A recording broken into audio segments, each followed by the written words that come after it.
Hello, नमस्कार मेरे प्यारे दोस्तों, कैसे हैं आप सब? मैं ऋषभ सिंह, आज के इस सेशन में आप सारे दोस्तों, सारे भाइयों का एक बार फिर से तहे दिल से स्वागत करता हूं और उम्मीद करता हूं कि आप सब कहीं न कहीं इस प्लेटफ़ॉर्म की मदद से अपने आप को लाभान्वित कर पा रहे हैं। आज का एक नया सेशन मैं आपके सामने लेकर आया हूं। हाल ही में एनपीए ये क्या होता है? इससे रिगार्डिंग और कौन से प्रोविज़न्स आपके इकोनॉमी सेक्शंस के लिए और करंट अफेयर्स का ये टॉपिक आया था एक, इसकी वजह से मैं इसको रिसेंटली आप सबसे जोड़ देना चाहता था। एनपीए क्या होता है? इसका क्लासिफिकेशन कैसा है? इसका इम्पैक्ट क्या है? इसके बहुत सारे पहलू, बहुत सारे डायमेंशंस पर मैं बात करने वाला हूँ। आप सबसे मेरी एक ही रिक्वेस्ट है सारे भाइयों, सारे बहनों से, आप सब अपने साथ में एक कॉपी और एक पेन लेकर ज़रूर बैठें। जिससे जो भी चीज़ मैं आपको बताऊँ, वो सारी चीज़ें आप नोट डाउन करते हुए चलें ताकि इन फ्यूचर अगर आप उसको रिकॉल नहीं कर पाते हैं, तो आप नोट्स की सहायता से वापस से उसको याद कर सकें। बिना देरी किए शुरू करते हैं आज का ये सेशन। दरअसल एनपीए होता क्या है? एनपीए एनपीए का अगर हम फुल फॉर्म की बात करते हैं कि एनपीए हम लोग कहते किसे हैं, इसको थोड़ा-सा देख लेते हैं पहले।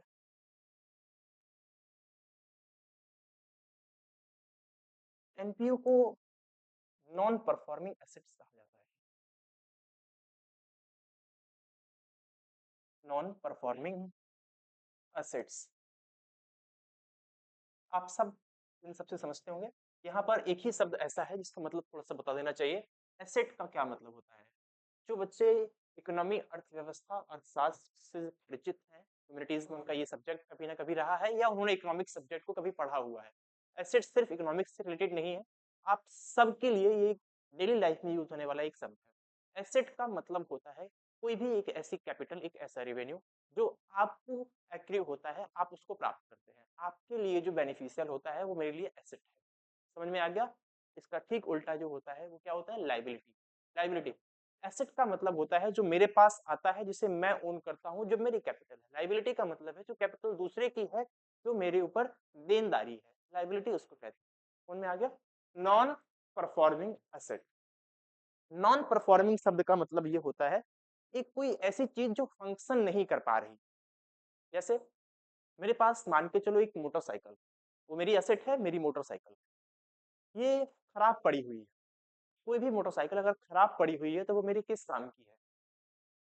सेम थिंग बैंक के केस में, जो बैंक्स होती हैं आपकी, इन बैंक्स के केस में कुछ एसेट्स ऐसी होती हैं जो खराब पड़ी हुई होती हैं।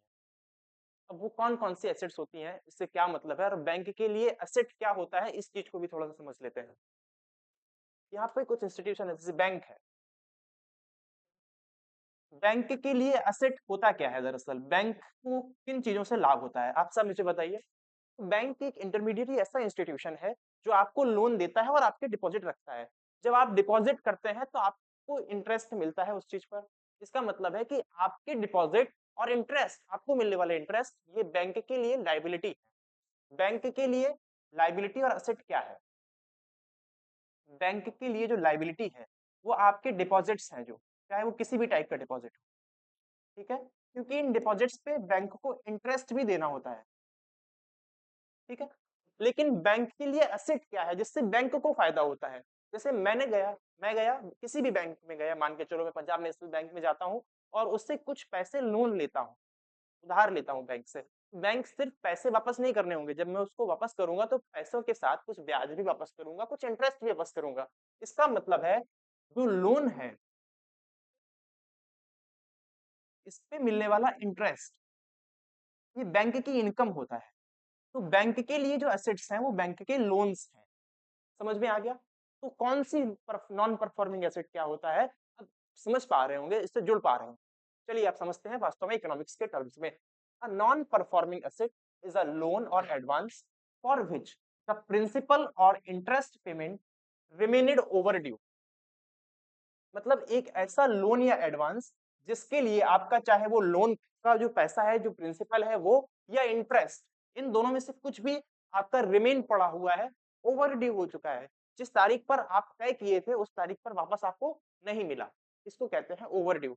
आपका जो पैसा, जो बैंक है, मान के चलो I am the Punjab National Bank and I advanced a loan to a person. and I set a date like 30th of the March to get it back or to get repaid by the customer to me. But the customer does not pay it back to me due to some reasons, whatever the reasons are. But for me, that principal or that money that I have advanced as a loan to that customer is non-performing because it is of no use for me. I am not able to use it. अगर मुझे वापस मिल गया होता है, had I get it back, I would have advanced to anyone else. तो इस पैसे को मैं किसी और व्यक्ति को एडवांस कर दिया होता, उस पे पैसा कमा लिया होता, उससे पैसा मिल रहा होता, लेकिन अब मेरे लिए वो सिर्फ पैसा पड़ा रह गया है। तो सेम चीज बैंक के लिए वो नॉन परफॉर्मिंग एसेट कहा जाता है, उसको एनपीए कहा जाता है। ठीक है, बैंकिंग का एक इंपॉर्टेंट टर्म। इसका कुछ रूल है, आरबीआई ने इसके क्लासिफिकेशन सेट किए हुए हैं कि ये ओवरड्यू कब होना चाहिए, कितने दिन का होना चाहिए, इन सब के रिगार्डिंग कुछ टर्म्स हैं और कुछ time periods. 90 day rule, most of the loans जो ऐसी होती है जो अगर 90 डे से ज्यादा डिले हो जाती है, 3 महीने से ज्यादा डिले हो जाती है, तो उनको कहा जाता है ये एनपीए हो गया, ये नॉन परफॉर्मिंग एसेट है। अभी बैंक के काम का ज्यादा नहीं आ रहा है, ठीक है। लेकिन एग्रीकल्चर के लिए ये क्लासिफिकेशन थोड़ा सा डिफरेंट है। एग्रीकल्चर के लिए अगर हम शॉर्ट ड्यूरेशन क्रॉप्स की बात करते हैं, ऐसी क्रॉप्स जो कम समय की होती हैं, उनके लिए ये 2 क्रॉप सीजन होता है, और लॉन्ग ड्यूरेशन क्रॉप के लिए ये 1 क्रॉप सीजन होता है। जैसे लॉन्ग ड्यूरेशन क्रॉप क्या हो गई, आपकी शुगर केन हो गया, गन्ना हो गया, मूंगफली हो गई, पीनट्स, ये सारी की सारी जो चीजें हैं आपकी, ये लॉन्ग ड्यूरेशन क्रॉप है। तो लॉन्ग ड्यूरेशन के क्रॉप में, लॉन्ग ड्यूरेशन क्रॉप के जो है उनके लिए जो एनपीए टाइम पीरियड होता है, जिसको हम 90 डे रूल बाकी केसेस में कहते हैं, वो लॉन्ग ड्यूरेशन कैप में 1 क्रॉप सीजन होता है। कॉर्पोरेट की जब बात करते हैं या नॉर्मल किसी व्यक्ति की बात करते हैं, जब हम नॉन एग्रीकल्चरल लोन की बात करते हैं, तो उसके लिए जो टाइम है 90 डे है। लेकिन एग्रीकल्चरल सेक्टर के लिए वो टाइमिंग अलग है। जैसे शॉर्ट ड्यूरेशन क्रॉप्स, मटर है, गेहूं है, या और भी दूसरी फसलें हैं, उन सब के लिए ये 2 क्रॉप सीजन होते हैं। लेकिन लॉन्ग ड्यूरेशन क्रॉप के लिए 1 क्रॉप सीजन, विच मीन्स अगर आप कोई शॉर्ट ड्यूरेशन की क्रॉप है, तो आपके लिए जो टाइम पीरियड है वो 2 क्रॉप सीजन का है। मतलब आपको 2 क्रॉप सीजन में पैसा वापस करना है। लेकिन लॉन्ग ड्यूरेशन क्रॉप है तो 1 क्रॉप सीजन है। इससे ज्यादा अगर बाकी रखेंगे तो फिर वो एनपीए कहा जाए। समझ में आ गया? इसका क्लासिफिकेशन भी आरबीआई ने किया हुआ है। क्या क्लासिफिकेशन है? पहली क्लास जो है वो पहली कैटेगरी है, इसको कहेंगे स्टैंडर्ड असेट्स। स्टैंडर्ड असेट्स क्या होते हैं? Regular payment with normal risk, not an NPA. Standard asset उसको कहते हैं एक ऐसा लोन जिसपे कंटिन्यूअसली और रेगुलरली मेरा इंटरेस्ट मुझे मिल जा रहा है, और जो डेट मैंने फिक्स की है उस डेट पे मेरा पैसा भी मुझे मिल गया, उसको स्टैंडर्ड एसेट्स कहते हैं। बट नॉन स्टैंडर्ड एसेट्स क्या होते हैं? जो ड्यू हो चुके हैं। तो स्टैंडर्ड एंड नॉन स्टैंडर्ड समझ में आया? अब आते हैं सब स्टैंडर्ड एसेट्स। सब स्टैंडर्ड क्या होते हैं? An asset that has remained in NPA for less than or equal 12 months.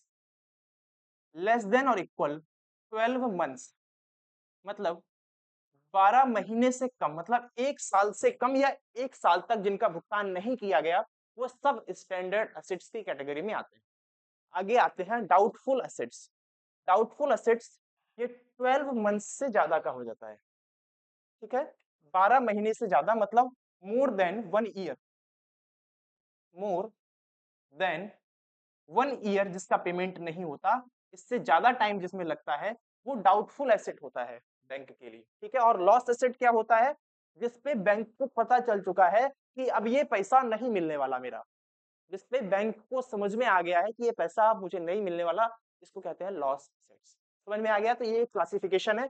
Standard asset क्या होते हैं? जिनपे रेगुलर चल रहा है। सब स्टैंडर्ड एसेट क्या होते हैं? जिनपे 12 महीने से कम या 12 महीने तक कोई भी पेमेंट नहीं किया गया, एनपीए नहीं, उसको एनपीए कहते हैं, ठीक है। डाउटफुल एसेट्स क्या होते हैं? जो 12 महीने से ज्यादा है। देखिए बाकी की ये तीनों जो है ये एनपीए की कैटेगरी में आती है, ये नॉन परफॉर्मिंग एसेट है। और ऊपर वाला जो स्टैंडर्ड एसेट है वो एक एनपीए नहीं है, इस चीज को ध्यान रखना है, ये प्रीलिम्स में टेक्निकल नेचर से पूछा जा सकता है। आगे आते हैं, कुछ की टर्म्स हैं एनपीए से रिलेटेड, दो इंपॉर्टेंट है। पहला जो है जिसको हम लोग जीएनपीए कहते हैं। जीएनपीए का मतलब होता है gross non performing asset, G for gross. Economy में ज्यादातर जगहों पर जी का मतलब ग्रॉस ही होता है, ठीक है। ग्रॉस नॉन परफॉर्मिंग एसेट क्या होता है? The total amount of all loans default by a bank. जैसे पंजाब नेशनल बैंक, मेरा कुल वो पैसा जो मुझे मिल जाना चाहिए था नहीं मिला। मेरा टोटल नॉन परफॉर्मिंग एसेट जो मेरा है उसको ग्रॉस नॉन परफॉर्मिंग एसेट कहते हैं। लेकिन सिर्फ ऐसा नहीं होता। क्या होता है? बैंक अपनी एक टेक्निकल काम करते हैं। क्या करते हैं? वो जो प्रॉफिट, जैसे मान के चलो मैंने, व्यक्ति ए है, कोई एक पर्सन है ए, उसको कुछ लोन एडवांस किया हुआ था, उसने मेरा पैसा वापस नहीं किया, लेकिन बाकी के सारे व्यक्तियों ने कर दिया और ब्याज के साथ कर दिया, तो बाकी का प्रॉफिट मुझे हुआ। तो वो जो प्रॉफिट है, उस प्रॉफिट से उस लोन को मैनेज कर देने के बाद ये जो प्रॉफिट होता है, जो बाकी सारे लोगों से लोन कलेक्ट करने पर, अपना इंटरेस्ट कलेक्ट करने पर मुझे हुआ है, दिस इज कॉल्ड प्रोविजन। क्या कहते हैं इसको? प्रोविजन। ठीक है, इसको कहते हैं प्रोविजन। द प्रॉफिट जो मुझे बाकी सारी लोन्स को कलेक्ट करने से होता है उसको प्रोविजन कहते हैं। अब कुछ पैसा मेरा बेकार चला गया, कुछ पैसा लॉस हो गया, मेरा लॉस असेट हो गई, तो उस लॉस हुए पैसे को जब हम अपने पूरे प्रॉफिट को माइनस करके देखते हैं, तब उसको कहते हैं हम लोग net NPA and NPA. Net NPA क्या होता है? Gross NPA minus provisions. Provisions क्या होते हैं? Money set aside by the bank to cover potential losses. Bank को भी पता है कि मुझे सारे पैसे नहीं मिल जाने वाले, सारे पैसे नहीं मिल जाने वाले, इसके लिए वो पहले से कुछ पैसा रख के चलते हैं कि मान के चलो ये है, इसमें से माइनस करके फिर देखते हैं, तो उसको नेट एनपीए कहते हैं। एनएनपीए समझ में आ गया आपको? ठीक है। स्लिपेज क्या होता है? स्लिपेज का मतलब सिर्फ इतना है, जैसे कि बाकी के सब स्टैंडर्ड एसेट्स होते हैं और नीचे डाउटफुल और फिर लॉस एसेट। तो जब स्टैंडर्ड एसेट जो होता है, मतलब एक ऐसा रकम, ऐसा पैसा, ऐसा अमाउंट जिस पे रेगुलर पेमेंट आ रहा था और वो बंद हो गया। स्लिपेज का मतलब है जब एक स्टैंडर्ड एसेट सब स्टैंडर्ड या दूसरी एनपीए में चेंज हो जाए। जब एक स्टैंडर्ड एसेट एनपीए बन जाए तो उसको स्लिपेज कहते हैं। स्लिप हो गया वो। समझ में आ गया? This is slippage. अब ये जो प्रॉब्लम है इसको हम लोग आगे समझते हैं। अब इंडिया में बहुत पिछले जो टाइम था हमारा, पिछला जो टाइम था जिसको हम लोग कह सकते हैं, जब से हमने एग्रीकल्चर सेक्टर को प्रमोट किया, agriculture, agriculture and allied sector, agriculture और जो इससे रिलेटेड जो सेक्टर है, प्लस एमएसएमई, मीडियम में स्मॉल स्केल इंडस्ट्रीज। ठीक है, इन सारे के सारे इंडस्ट्रीज को जब से हमने प्रमोट किया, जब से हमने इनको, मतलब इसको ऐसे कहिए कि जब से हमने इनकी ग्रोथ के लिए गवर्नमेंट ने काम करना शुरू किया है, से एनपीएस हमारी कंट्री में बढ़ना शुरू हुए। ठीक है, और नॉन परफॉर्मिंग एसेट बढ़ना शुरू हुए। अब इसके कॉजेज क्या है, इसको समझ लेते हैं थोड़ा सा। पहला तो मैंने आपको बता दिया कि एग्रीकल्चर। आप सब जानते हैं कि इंडिया में जो एग्रीकल्चर है वो एक स्ट्रक्चरल, इसको ग्लिप्स कहते हैं, स्ट्रक्चरल ग्लिप्स में फंसी हुई है। मतलब पूरा मानसून डिपेंडेंट है। Most of the agriculture activities in our country India are monsoon dependent. अगर वर्षा नहीं होती है तो फसलें खराब हो जाती हैं। अब मान के चलो मैं एक फार्मर हूँ, मैं एक किसान हूँ, मैंने जो पैसा लिया है वो अपने बीज खरीदा, उस पैसे से फर्टिलाइजर्स खरीदे, पेस्टिसाइड्स खरीदे, अपनी फसल बो दी। फसल बोने के बाद अगर उसमें बारिश नहीं हुई और भी दूसरे कुछ भी नेचुरल कैलेमिटीज हो गई, मेरी वो फसल गई, मैं बैंक को पैसा कहाँ से वापस करूंगा? तो जो क्रॉप फेलर होता है, क्रॉप फेलर, क्रॉप फेलर भी एनपीओ को बढ़ाने का एक फैक्टर हमारी कंट्री में रहा हुआ है। क्योंकि जब से हमने एग्रीकल्चर सेक्टर को प्रमोट किया तो हमने लोन देना शुरू किए, चाहे किसान क्रेडिट कार्ड हो या और भी दूसरी स्कीम्स की मदद से। तो फिर वो क्रॉप फेलर की वजह से हमारे यहाँ पे जो एनपीएस हैं उनमें ग्रोथ देखने को मिली है। इसके अलावा मैक्रो इकोनॉमिक शॉक्स, जैसे ग्लोबल इकोनॉमिक स्लोडाउन और stagnation in manufacturing sector. Stagnation का मतलब होता है वेरी लो परफॉर्मेंस। जब भी मैन्युफैक्चरिंग सेक्टर बहुत कम परफॉर्म करता है तो इसकी वजह से भी वो अपने पैसे, अपने लोन को, अपने लिए गए लोन को वापस नहीं कर पाते, तो वो एनपीए में कन्वर्ट हो जाता है। दूसरी चीज, जैसे मान के चलो, इसका क्या मतलब है, मैक्रो इकोनॉमिक शॉक्स का क्या मतलब है? सपोज ए, मैं एक कंपनी हूँ, मेरी बिस्किट बनाने की कंपनी है, ठीक है, और मैं सारा का सारा बिस्किट यूक्रेन को एक्सपोर्ट करता था जिससे मुझे पैसे कमाते थे। समझ में आया? मैंने अपनी फैक्ट्री डालने के लिए पंजाब नेशनल बैंक से कुछ लोन लिया हुआ था। अब यूक्रेन का वॉर हो गया रसिया के साथ, मेरे एक्सपोर्ट पे फर्क पड़ा, एक्सपोर्ट पे फर्क पड़ा तो मेरे प्रॉफिट पे फर्क पड़ा। अब मुझे जब प्रॉफिट ही नहीं होगा तो मैं किसी को लोन कैसे वापस करूंगा? इसे जो मैक्रो इकोनॉमिक शॉक्स होते हैं, इस वे में हमारी पूरी की पूरी बैंक की एनपीएस को उनके जो नॉन परफॉर्मिंग एसेट्स होते हैं उनको इफेक्ट करते हैं। स्टॉल्ड प्रोजेक्ट्स, स्टॉल्ड प्रोजेक्ट्स का क्या मतलब है? मैंने अपनी फैक्ट्री डालने के लिए पैसा लिया, अब लैंड क्लियरेंस ही नहीं मिल रहा है मुझे, बहुत टाइम हो गया है, एक फाइल जो है एक ऑफिस से दूसरे ऑफिस, दूसरे ऑफिस से तीसरे ऑफिस घूम रही है, मेरा प्रोजेक्ट जो है वो क्लियर ही नहीं हो पा रहा है, फिर वो पैसा फंस गया ना। तो delays in environmental clearance, land acquisition, ये सारी की सारी चीजें हैं, स्टॉल्ड प्रोजेक्ट्स भी इनमें से एक। समझ में आ गया? तीसरा है विलफुल डिफॉल्ट। सारे लोग की मजबूरी तो नहीं होती ना, कुछ लोग जानबूझ के भी करते हैं, कुछ लोग जानबूझ के भी करेंगे कि सरकार क्या हो जाएगा, थोड़ा बहुत फर्क पड़ेगा तो पड़ेगा, ऐसा कुछ सोच के विलफुल मतलब जानबूझ के पैसा नहीं देते। इस टाइप के डिफॉल्ट को कहते हैं विलफुल डिफॉल्ट। मतलब one who is capable to repay the loan but is not repaying. एक ऐसा व्यक्ति जिसके पास क्षमता है, सामर्थ्य है कि वो वापस कर सकता है उसको, लेकिन नहीं कर रहा, वो व्यक्ति जो होता है वो विलफुल डिफॉल्टर होता है। तो ये भी एक बहुत बड़ा हमारे यहाँ पे कॉज रहा है। समझ में आया? Poor credit appraisal, that means bank lending without due diligence. Bank आंख बंद करके कोई भी आ जा रहा है, सबको लोन दिए जा रहे हैं, देख ही नहीं रहे कि इसके पास जो कैपिटल है वो इस लोन को चुकाने के वर्थ है या नहीं है। समझ में आ रही है ये बात आपको? मतलब जैसे मान के चलो, अगर मेरी बैंक है, मेरे बैंक में हर एक व्यक्ति आ रहा है और मैं सबको लोन बांट रहा हूँ बिना ये देखे कि ये चुका पाएगा या नहीं चुका पाएगा, तो ये जो है ना जिसको हम लोग कह सकते हैं ड्यू डिलिजेंस। ड्यू डिलिजेंस का मतलब होता है, डिलिजेंस का मतलब होता है without proper inquiry, without proper inquiry, और बिना आंख कान खोले किसी को भी ना लोन दे दे रहे हैं। इसकी वजह से क्या होता है, वैसे व्यक्ति के पास चली गई जिसके पास सामर्थ्य ही नहीं थी, one who was not capable to repay it, then definitely it is going to be NPA. तो ये एनपी बन जाता है। Poor credit appraisal, loan poor तरीके से दे रहे हैं। Farm loan waivers leads to moral hazard where farmer stop paying in anticipation of a waiver। ये समझते हैं कि जिसको हम लोग ऐसे समझते हैं, कभी-कभी ऐसा भी होता है, अभी बहुत समय पहले, कुछ समय पहले, मैं यूपी की ही बात कर रहा हूँ, उत्तर प्रदेश में ही एक केस आया हुआ था कि जो फार्मर्स थे वो अपने लोन को वापस नहीं कर रहे थे जो केसीसी कार्ड के थ्रू दिए गए थे, इस एंटिसिपेशन में कि गवर्नमेंट उनको माफ करने वाली है, क्योंकि गवर्नमेंट कई बार ऐसा करती है, जिनको हम रीफाइनेंसिंग कहते हैं, जिसकी मदद से बैंक को रिफाइनेंस कर दिया जाता है और वो लोन छोड़ दिए जाते हैं। तो ऐसी न्यूज़ फैली कि गवर्नमेंट वापस करने वाली है, रिफाइनेंस करने वाली है, लोन माफ कर देने वाली है, तो वो वापस ही नहीं कर रहे थे जिनकी वापस थी। इस कंडीशन में भी कभी-कभी होता है कि बहुत लंबे समय तक ड्यू पड़े रहते हैं। ठीक है? तो these are the some major causes of NPA in our India. अब इसके इम्पैक्ट्स क्या होते हैं? या जिसको हम लोग सोचते हैं, समझते हैं थोड़ा, इम्पैक्ट क्या है इसके? Impact of high NPS. Impact क्या होगा? सबसे पहले तो एक चीज़ समझिए, अब बैंक का पूरा पैसा अगर एनपीए में चला जाएगा, जैसे पंजाब नेशनल बैंक के पास बहुत सारे लोग लोन लेने जाते हैं, तो बाकी के सारे लोग जो रेगुलरली वापस करने वाले थे, अब उनको भी लोन नहीं मिलेगा, क्योंकि बैंक के पास लिमिटेड कैपिटल होती है, लिमिटेड पैसा होता है, और वो पैसा अगर सारा एनपी में कन्वर्ट हो जाएगा, सारा फंस के रह जाएगा, तो बाकी लोगों को पैसा नहीं मिलेगा। और अगर मिलेगा, दूसरी चीज होती है, पहली चीज तो ये हो जाएगा कि बैंक क्रेडिट नहीं ही देगी, किसी को भी पैसा नहीं देगी, अगर देगी भी तो क्रेडिट एट हायर रेट्स, बहुत महंगा लोन देगी। एंड ये दोनों क्या करेंगे, इन दोनों से क्या फर्क पड़ेगा?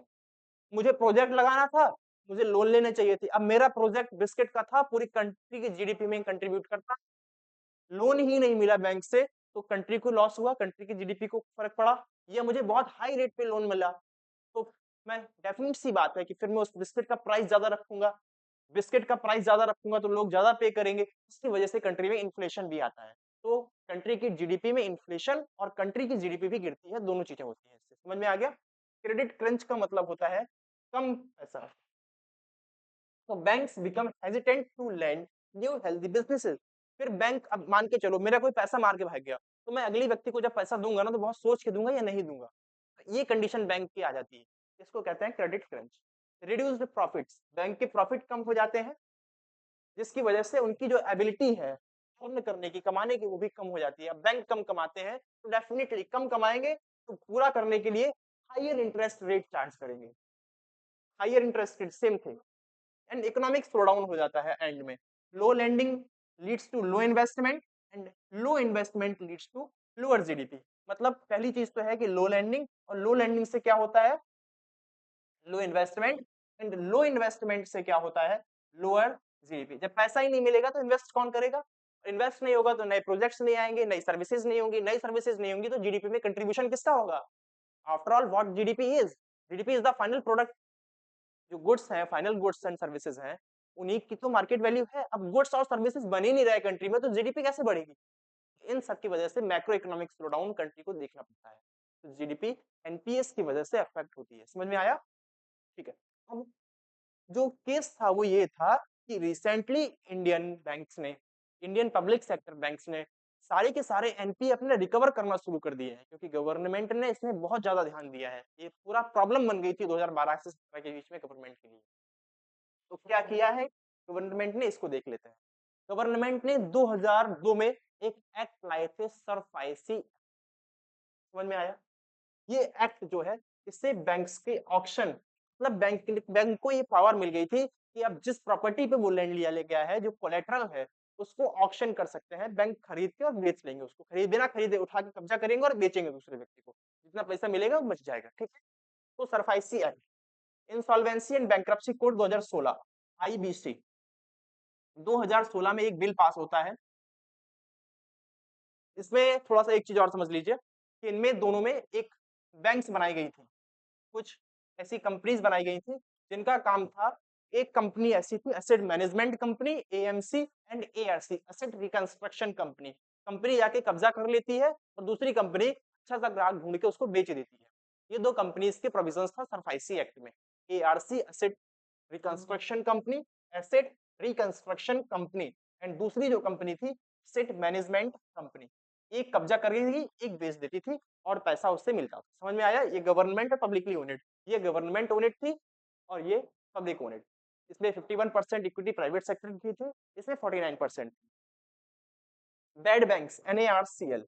बैड बैंक्स क्या करते हैं? देखो इसमें लिखा भी है कि national asset reconstruction company limited, NARCL. ये क्या करते हैं, जो बैड लोन्स होते हैं बैंक से, वो बेच लेते हैं। जो बैंक की बैड लोन होती है उनको ये कंपनियां खरीद लेती हैं, कुछ पैसा दे देती हैं तुरंत और बाकी की सिक्योरिटी बिल दे देते हैं कि इतने 5 साल के अंदर हम ये बाकी का पैसा आपको चुका देंगे। तो बैंक के लिए क्या हो गया, उनका जो लोन था वो किसी और ने खरीद लिया। ये गवर्नमेंट की कंपनीज है, गवर्नमेंट बैंक का लोन खरीद ले रही है और उनको पैसा दे दे रही है ताकि बैंक हेल्दी रहे। डेप्ट रिकवरी ट्रिब्यूनल, डेप्ट रिकवरी ट्रिब्यूनल्स भी बनाए गए हैं। 20 लाख से ऊपर की जितने भी लोन बकाया है, डेट रिकवरी ट्रिब्यूनल उसमें आता है। और एक और चीज है, आप लोग ध्यान रखें, लोक अदालत। लोक अदालत में भी अब ये मामला जल्दी से सुलझता है, आपसी बातचीत करके बैंक के बीच में और उसके कस्टमर के बीच में जल्दी से मीडिएशन की थ्रू पूरा का पूरा लोन वापस करते हैं, थोड़ा सा कम पैसे पे करते हैं। तो लोक अदालत और डेट रिकवरी ट्रिब्यूनल ये बहुत पावरफुल कोर्ट्स हैं। ये कुछ भी पावर दे सकते हैं, कुछ कोई भी ऑर्डर इशू कर सकते हैं, डिग्री इशू कर सकते हैं। तो दोनों के पास सिविल कोर्ट की पावर्स होती है। ठीक है। तो इन्होंने भी बहुत ज्यादा मदद की हुई है बैंक्स की। मिशन इंद्रधनुष, ये एक मिशन चलाया गया था पब्लिक सेक्टर बैंक्स की लोन्स को वापस करवाने के लिए। These are the some mechanism due to which the banks और the public sector banks in India are able to recover their NPAs. ठीक है। और ये हाल में बहुत ज्यादा सुधर गया है, केवल 2-3% बचा हुआ है। तो ये मैंने जो बताया आपको, अब इससे रिगार्डिंग हम लोग कुछ क्वेश्चंस देख लेते हैं, ग्लिम्स में आ सकते हैं। स्ट्रक्चर्ड बढ़िया क्वेश्चंस है। A restructured loan account, sorry, a restructured loan account can be classified as a standard asset if shows satisfactory performance during the specified monitoring period। इसका मतलब है कि एक रिस्ट्रक्चर लोन जो होती है उसको हम लोग, एक टर्म और थोड़ा सा मैं आपको बता देना चाहता हूँ, जिसको हम लोग कहते हैं ग्रीन फाइनेंसिंग। ग्रीन फाइनेंसिंग या ये दरअसल होता क्या है, बैंक क्या करते हैं, अपने ओल्डर लोन को चुकाने के लिए, पुराने लोन को चुकाने के लिए न्यू लोन दे देते हैं कस्टमर को। इसकी वजह से वो एक ट्रैप में फंस के रह जाते हैं। जब भी कस्टमर लोन चुकाता है तो बैंक से ही लोन लेके पैसा चुका देता है, तो ये सर्कल बन जाता है। ये भी एक इंपॉर्टेंट टर्म है, आपको ध्यान रखना चाहिए। Gross NPA represent the total value of loans classified as NPA before making provisions. Before making provisions, gross NPA जो मतलब प्रोविजंस के पहले जो होते हैं उनका ग्रॉस होता है। Under the Insolvency and Bankruptcy Code, financial creditors are given priority over operational creditors in the resolution process. इन तीन में से कौन से ऑप्शन आपको ठीक लग रहे हैं उनका जवाब दीजिए। ठीक है, और इन सब के जवाब आप सबको देना है, सारे लोग कोशिश कीजिए। मैंने अपनी पूरी क्षमता, पूरी दक्षता के साथ आप सबको पढ़ाया है, आप सबको सिखाया है। अब आप लोग इन सवालों का जवाब दीजिए, देखिए कि आप कितना सीख पाए हैं। सेकंड क्वेश्चन ये रहा, non performing asset in the Indian banking system, consider the following statement. Number 1, a loan is classified as non performing asset if interest or principal remains overdue for more than 90 days. Number 1, all NPAs are required to be fully written off by the banks within one financial year. Number 2, provisioning requirements for NPA are prescribed by the Reserve Banks of India. इन तीन में से कौन सा सही है, आपको ठीक लग रहा है? जो भी जवाब आपको ठीक लग रहा है आप लोग जरूर दें इसका, ठीक है। इन तीनों ही क्वेश्चन के जवाब अपने नेक्स्ट सेशन में आपको दूंगा मैं, या इसके ऊपर एक शॉर्ट बता दूंगा आपको। अगला है, which of the following mechanisms have been introduced in India to address the problem of non-performing assets?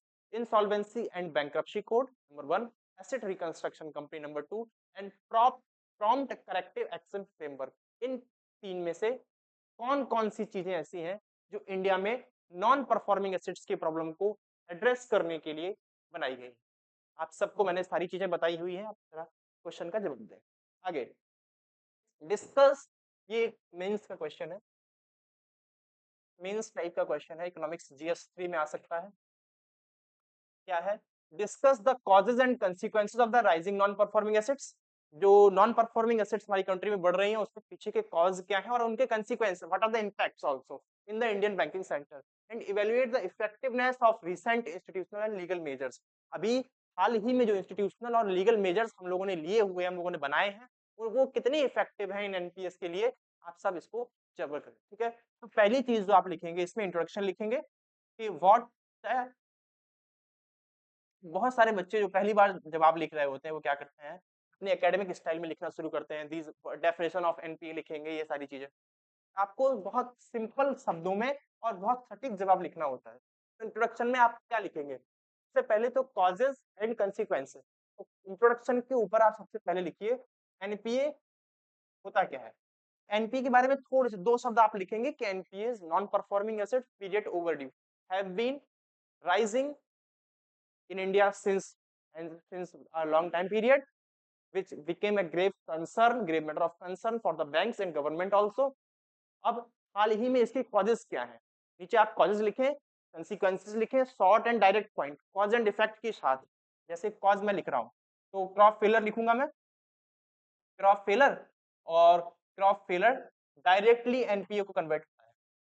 ठीक है, तो इस टाइप से स्ट्रक्चर्ड वे में आप उसको लिखेंगे, कॉज एंड कंसिक्वेंसेस, क्योंकि क्वेश्चन में जो स्पेसिफिकली पूछा जाए उसका जवाब स्पेसिफिकली टू द पॉइंट देते हैं। कंसिक्वेंसेस, अब जो रिफॉर्म मेजर्स हैं, जो आपके रिफॉर्म मेजर्स हैं, उसकी इफेक्टिवनेस क्या है, तो डेफिनेट बात है कि वो इफेक्टिव है, तभी तो कम हुआ है। अब उसमें कुछ लूपहोल्स भी है, क्या है कि गवर्नमेंट खरीद ले रही है, गवर्नमेंट खरीद ले रही है तो लोन वो क्लियर नहीं हुआ, लेकिन वो गवर्नमेंट अपने पैसे से पैसे दे रही है, तो वो लोन गवर्नमेंट की तरफ शिफ्ट हो गया। अब पैसा वो वहीं का वहीं रहा, इकोनॉमिक पे ओवरऑल इम्पैक्ट लगभग लगभग वही रहता है। तो इसको आप लिख सकते हैं कि दो the condition of NPA in our India have risen in recent times, okay, recovery has risen in recent times, but in certain qualifications, और वो क्वालिफिकेशंस क्या क्या है कि गवर्नमेंट की तरफ शिफ्ट हो गया है वो। तो ये आपका आज का मेंस का क्वेश्चन था। कैसा लगा आज का सेशन जरूर बताएं आप सब, और मिलते हैं अपने एक नेक्स्ट सेशन में। मैं आप सबसे उम्मीद करता हूँ कि ये सारे के सारी जो भी चीजें मैं आपको बता रहा हूँ आपको बहुत बेहतरीन तरीके से समझ में आ रही होंगी। अगर नहीं आ रही हैं तो आप अपनी समस्या, अपने सुझाव कमेंट बॉक्स में जरूर लिखें, ताकि हम लोग सारे लोग पूरी टीम उस पर काम कर सके। ठीक है, मिलते हैं नेक्स्ट सेशन में। जय हिंद।